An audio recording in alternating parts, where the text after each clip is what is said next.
देखिए, फिर आज बिहार के स्कूलों, सरकारी स्कूलों की दशा दुर्दशा और शिक्षकों की हालत, शिक्षकों का विरोध, शिक्षकों की मांग की चर्चा को लेकर आपके साथ हूँ। 3 अगस्त को बिहार भर के शिक्षक पटना में जुट रहे हैं। यहाँ एक मीटिंग होने जा रही है सबकी, और खुद अभी सारे नवनियुक्त शिक्षकों की जो कोटि है उसी से जुड़ा संगठन ने के आह्वान पर ये बिहार के शिक्षक जुट रहे हैं। इसमें नियोजित शिक्षक भी होंगे, बीपीएससी की भी शिक्षक होंगे, विशिष्ट शिक्षक भी होंगे और वेतनमान वाले भी शिक्षक होंगे। आखिर जुटान हो क्यों रहा है, क्या आपरी है? विधानसभा चुनाव के पहले शिक्षकों का ये में एकजुटता और फिर पटना में जुटना। अभी तो विधानसभा का सत्र हुआ था, समय लोग धरना पर बैठे दिखे थे। 5 दिन के सत्र में शिक्षकों की न कोई मांग जोरदार तरीके से उठी और न उसका जवाब सरकार से आया। तो सच पूछिए, बीता जो विधानसभा का जो मॉनसून सत्र है, जो उम्मीद थी कि शिक्षकों की मांग पर कुछ कार्रवाई होगी, वो कार्रवाई तो कुछ होने से रहा। और इस बीच सरकार बैठी कहाँ रही? सरकार प्रधानाध्यापक और प्रधान शिक्षक की नियुक्ति की, सबको अपने ढंग से अपने मन से पोस्टिंग की। पहले तो सबों से चॉइस पोस्टिंग के लिए आवेदन लिए गए, और चॉइस पोस्टिंग का खासकर प्रधान शिक्षक की बात मैं पहले कर रहा हूँ। तो चॉइस पोस्टिंग के लिए सबों से लिया और सबकी चॉइस पोस्टिंग के लिए स्कूल तय हो गए थे। अब आदेश निकलता तो सरकार नाराज हो गई एक तरह से। कोर्ट में कुछ प्रधान शिक्षकों के एक समूह ने केस कर दिया था और उसमें अनियमितता की बात की थी। अभी कोर्ट संज्ञान लेता, फैसला आता, इसके पहले पूरी सूची ही बिहार भर की 35,333 शिक्षकों की पोस्टिंग हुई है प्रधान शिक्षक के रूप में, वो रद्द कर दी गई। कहा गया कि अब मेरिट कम चॉइस के आधार पर पोस्ट। त्राही मची है। 31 जुलाई तक जो नवनियुक्त प्रधान शिक्षक जो बीपीएससी ने नियुक्ति है, सब लोग योगदान कर लिए हैं। उसमें कुछों का वो संख्या अभी सामने नहीं है तो कितने हजार शिक्षकों ने प्रधान शिक्षक जब नियुक्त हो गए तो योगदान नहीं किया, सिर्फ इसके कारण कि उनका जगह, पोस्टिंग की जगह सही नहीं मिली। और यही हाल 5,500 से अधिक हेडमास्टर की भी है। वो भी अपनी इस पोस्टिंग से संतुष्ट नहीं हैं, असंतुष्ट हैं।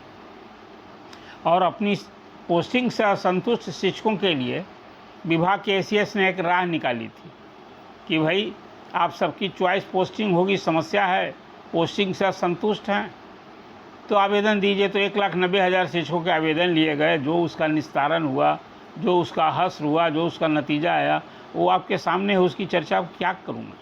70,000 शिक्षकों के ट्रांसफ़र के ऑर्डर विभाग के हिसाब से, जो विभाग के एसीएस ने कहा कि उन्होंने विचार किया, कार्रवाई की, उसमें अभी भी 3,000 से अधिक शिक्षक जिला आवंटन के बाद स्कूल आवंटन की बाट जोह रहे हैं। इस विषय में रोक रखा गया।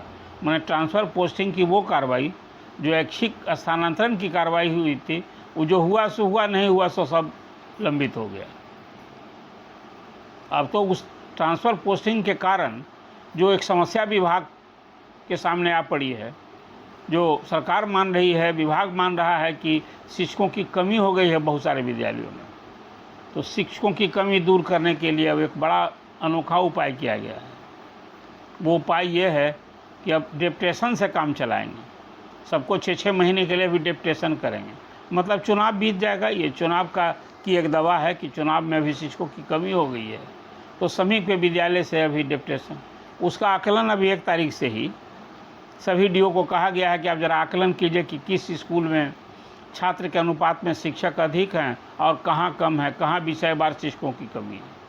अभी आकलन हो जाएगा 7 दिन में, मतलब 7 अगस्त तक। तब उसके बाद फिर ये डेप्यूटेशन का जिम्मा दे दिया गया है डीओ को ही कि आप कीजिए अभी 6 महीने के लिए कम से कम फ़िलहाल। और पहले से जितने प्रतिनियोजित शिक्षक थे, 31 अगस्त तक सबका प्रतिनियोजन हर हाल में रद्द कर दिया गया। क्या वो कोई प्रतिनियोजित शिक्षक फिर प्रतिनियोजन का जब आदेश मिलेगा तभी वो वहाँ रहेंगे। अब प्रतिनियोजित शिक्षकों की भी हाजिरी जहाँ प्रतिनियोजित होंगे वहीं बनेगी, एक ये अलग फरमान है। म्यूचुअल ट्रांसफ़र के लिए तो अभी देखिए रोज़ जोड़ी खोजी जा रही है। मैं सोशल मीडिया पर शिक्षकों से जुड़े जितनी सोशल मीडिया प्लेटफॉर्म हैं, मैं देखता हूँ सब जगह जोड़ी खोजी जा रही है। और विभाग ने अभी तक कितना किया, कहा तो था कि भाई यदि आप जोड़ी खोज लेंगे अपनी कैटेगरी में तो उस हिसाब से हम लोग पोस्टिंग का ऑर्डर 3 दिन में निकाल देंगे और 7 दिन में गोदान की जाए। अभी तो जो एक सोशल मीडिया की खबर, अधिकारी तो कुछ बता नहीं रहे हैं कितने लोगों का म्यूचुअल ट्रांसफ़र हुआ, लेकिन वो संख्या 12,000 से अधिक हो गई बताई जा रही है। तो एक और म्यूचुअल ट्रांसफ़र का चल रहा है अभी जोड़ी खोजने का अभियान, अब दूसरा और अभी प्रतिनियोजन की कार्रवाई होगी, अभी वो कार्रवाई होनी है और ट्रांसफ़र पोस्टिंग का सारा काम रुक गया है। इस बीच शिक्षक कल पटना में जुट रहे हैं। अब उनकी पहली मांग है कि हमको बांट कर क्यों रखे हो, काम हम एक ही करते हैं, सभी 1 से लेकर 12वीं क्लास तक पढ़ाते हैं। ठीक है, कोई डायरेक्ट बीपीएससी द्वारा बहाल है, कोई नियोजित शिक्षक स्कूल एग्जामिनेशन बोर्ड द्वारा संचालित परीक्षा में पास करके सक्षमता परीक्षा पास करके विशिष्ट शिक्षक बन गए हैं। मुख्य दो यही कैटेगरी ना है, एक नियोजित शिक्षक जिन्होंने परीक्षा नहीं दी और फिर वो वेतनमान वाले शिक्षक। तो ये 4 कैटेगरी क्यों है, काम एक है, नाम अलग अलग है और सब कहीं स्कूल में पढ़ाना है। तो पहली मांग है कि शिक्षकों को बांटना बंद करो। शिक्षकों की अलग अलग जो कोटी आपने बना रखी है, ये डिवाइड एंड रूल वाला, इससे गुणवत्ता थोड़ी शिक्षा में आएगी। ये एक बड़ा पहले मुद्दा है।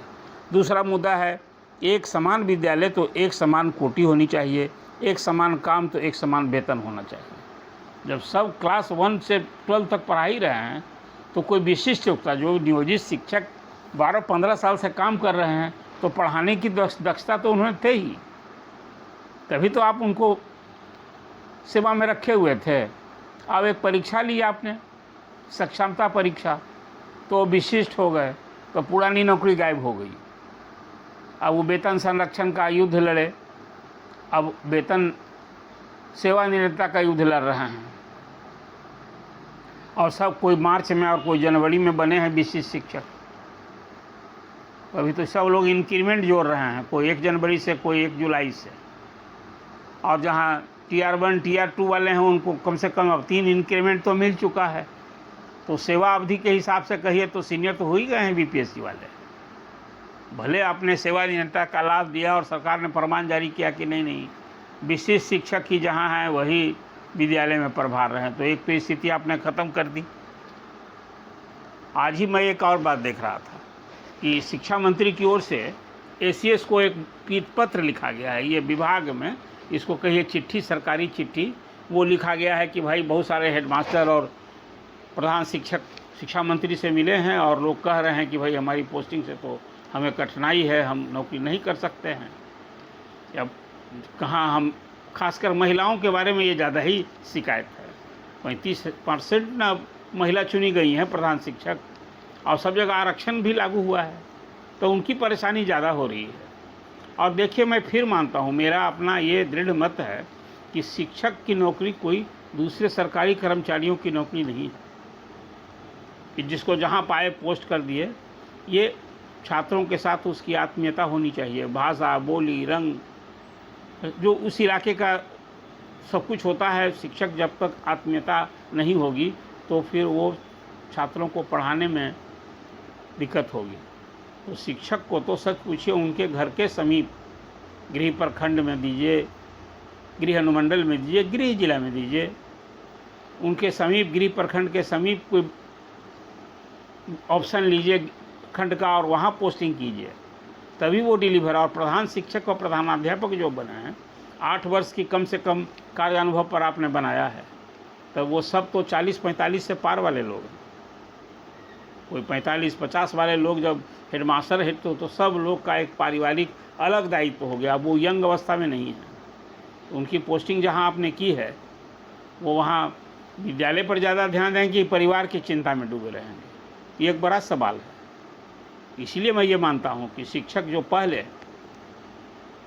हम लोग के कालखंड में जो शिक्षक की नियुक्ति होती कैसे थी, ट्रेन टीचर की सूची जिला में होती थी जिला शिक्षा अधीक्षक के यहाँ, और उसी आधार पर जिलावार होता था। ठीक है, आपने गैर बिहारी को भी जगह दी है, उनको भी जगह दी। जब तो यहाँ बिहार में नौकरी करने आए हैं तो उनको भी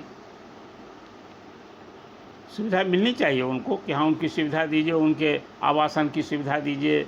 अभी सब तो जो सरकार सोचती रही कि शिक्षकों के लिए उनके घर के स्कूल के समीप आवास की सुविधा उपलब्ध कराएंगे, किराया का मकान सुलभ कराएंगे, किराया, ये सब बात सिर्फ फरमान में ही रह गया, व्यवहार में कहीं हो रहा है क्या?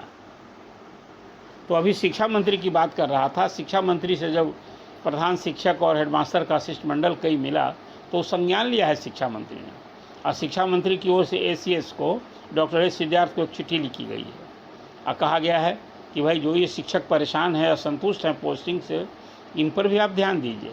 आप इस शिक्षा कोष पर एक उन लोगों का गृहांश जो भी है उसको सीख कीजिए और उसके अनुरूप उनका गृहांश दूर कीजिए। आखिर शिक्षा में सुधार करना है तो प्रधान शिक्षक और प्रधानाध्यापक ही असंतुष्ट रहेंगे, जो मैं सवाल उठा रहा हूँ, तो डिलीवर क्या करेंगे? तो एक ही सवाल है जो अभी देखना है कि शिक्षा मंत्री के इस आदेश पर कौन सी कार्रवाई होती है, क्या कार्रवाई होती है। अभी प्रधान शिक्षक, प्रधानाध्यापक, विशिष्ट शिक्षक, BPSC Tier 1, 2 और 3, ये सभी कोटि के जो शिक्षक हैं, अभी लोग वेतनमान की मांग कर रहे हैं। अभी तो नियत वेतन प्लस DA प्लस TA इसी तरह पदों की पहचान की गई और 35,333 की तो नियुक्ति का भी आदेश जारी हो गया, पोस्टिंग हो गई। लेकिन जो पदोन्नति से जो प्रोन्नति से भरा जाना था, उसी नियमावली में विशिष्ट शिक्षकों की जो नियमावली बनी थी उस पर कोई कार्रवाई नहीं हुई। अब सरकार का फिर शिक्षकों की मांग है, जो कल जुटान हो रहा है, उसमें है कि NPS UPS बंद करके OPS को चालू कीजिए। और जो शिक्षक अभी 70,000 कहे जाते हैं नियोजित शिक्षक, जो परीक्षा नहीं दिए, जिनके लिए 3 परीक्षा बाकी है, ये मांग फिर दोहराई गई कि बिना शर्त उनको नियोजित शिक्षक। अब क्या उनकी सक्षमता लीजिएगा? 2-2.5-3 लाख शिक्षक तो अपनी परीक्षा दे करके दिखा दिया कि वो सक्षम है, जो 15-18 साल से काम कर रहे हैं। तो कुल मिला जुलाकर आज शिक्षकों की स्थिति जो कुछ है, जो समस्या है, जो उनकी मांग है, अपेक्षा है। और अब अंत में कि चुनाव के दिन जब नज़दीक आ गए हैं, मुख्यमंत्री ने तो अभी हाई स्कूल में शारीरिक शिक्षकों का मानदेय दूना किया, रात्रि प्रहरी का मानदेय दूना किया, और फिर उसी तरह से रसोइयाँ का भी मानदेय दूना किया। इसकी सर्वत्र सराहना हो रही है, इसकी ज़रूरत भी थी। और इसी तरह से स्वास्थ्य से जुड़े जो कर्मी हैं उनकी भी की गई है। लेकिन हर चुनाव के पहले जो शिक्षकों के वेतन में, मूल वेतन में कुछ तोहफा दिया जाता है, 1,000, 2,000, 3,000 की वृद्धि की जाती है। अब टकटकी लगाए हुए हैं 6 लाख शिक्षक उसी का। और विशिष्ट शिक्षक तो अब उनका वेतन कम पड़ गया है पहले से, प्रधान शिक्षक, और ये भी एक समस्या है। इसी कारण ये मांग उठी है कि भाई काम एक, विद्यालय एक, तो वेतन अलग अलग क्यों और नाम अलग अलग क्यों? तो कुल मिला जुला करके चुनाव के पहले शिक्षकों में, जो मैं पहले से कह रहा था कि शिक्षक रोष में है, भले ही सरकारी कर्मी बना दिए जाने के कारण डरे में भी है, लेकिन अब सब्र टूटता दिख रहा है। और अभी क्या, फिर जो मैं हमेशा कहता हूँ कि शिक्षक 6 लाख शिक्षक नहीं, शिक्षक परिवार है ये।